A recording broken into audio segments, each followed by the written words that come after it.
வணக்கம். நம்ம மீரா சமையலில் இன்றைக்கி கருவேப்பிலை பொடி பார்க்க போகிறோம். இதுக்கு தேவையான பொருள்கள்: ஒரு கப்பு கருவேப்பிலையை கழுவி காய வச்சு எடுத்துக்கோங்க. அரை கப்பு உளுத்தம்பருப்பு எடுத்துக்கோங்க. ஒரு ஸ்பூன் மிளகு, ஒரு ஸ்பூன் சீரகம், 3 காஞ்ச மிளகா, தேவையான உப்பு, அவ்வளோதான்.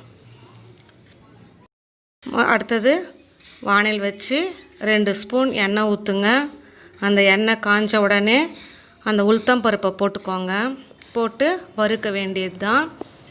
மீடியம் ஃப்ளேம்லேயே வறுத்துருங்க, அப்போ தான் சரியாக இருக்கும். ஹை ஃப்ளேமில் வச்சா சீக்கிரமாக வறுபட்டுரும், ஆனால் உள்ளே சரி வராது. அதனால் மீடியம் ஃப்ளேம் வச்சு நிதானமாக வறுத்துக்கோங்க.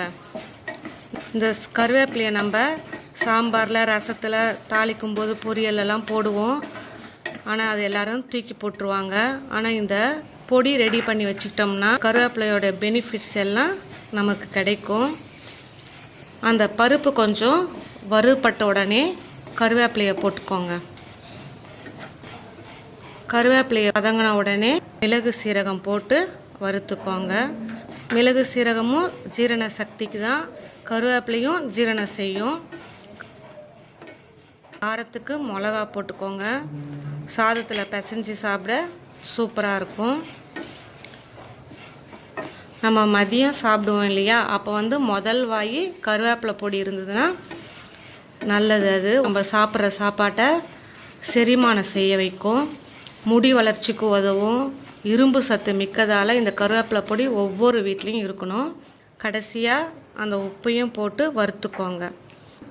அந்த கொஞ்சம் சிவப்பாக மாறுறதுக்கு முன்னாடியே நம்ம ஆஃப் பண்ணிட்டோம்னா அந்த வாணலி சூடுலேயே நல்லா வறுத்துடும்.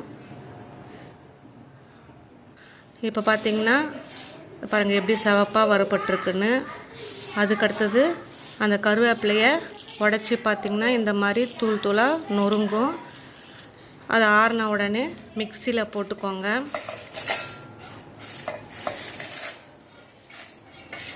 நம்ம கருவேப்பிலை பொடி ரெடி ஆயிடுச்சு.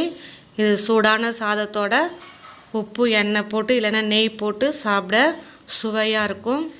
சின்ன பசங்க கூட விரும்பி சாப்பிடுவாங்க. இந்த வீடியோ உங்களுக்கு பிடிச்சிருந்ததுன்னா லைக் பண்ணுங்கள், ஷேர் பண்ணுங்கள், கமெண்ட் பண்ணுங்கள். மறக்காமல் மீரா சமையலுக்கு சப்ஸ்கிரைப் பண்ணுங்கள்.